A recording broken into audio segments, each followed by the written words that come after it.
السلام علیکم ورحمۃ اللہ وبرکاتہ۔ محترم سامعین کرام، امید ہے کہ آپ خیریت سے ہوں گے۔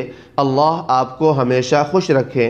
محترم سامعین، ذی قعدہ کے چاند سے متعلق پوری خبر آپ کو بتائیں اس سے پہلے آپ سے ایک گزارش ہے کہ ابھی تک ہمارے چینل کو سبسکرائب نہیں کیے ہیں تو سبسکرائب کر لیجئے اور گھنٹی کے نشان کو بھی دبا دیجئے۔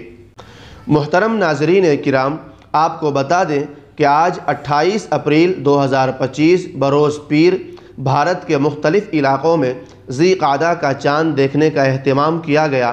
کئی علاقوں میں مطلع بالکل صاف تھا لیکن چاند کہیں بھی نظر نہیں آیا اور نہ ہی کسی جگہ سے رؤیت کی کوئی شہادت موصول ہوئی ہے، لہذا رؤیت ہلال کمیٹیوں کی جانب سے یہ اعلان کر دیا گیا ہے کہ آئندہ کل 29 اپریل 2025 بروز منگل شوال کی 30 تاریخ ہوگی اور 30 اپریل 2025 بروز بدھ ذی قعدہ کی 1 تاریخ ہوگی انشاءاللہ۔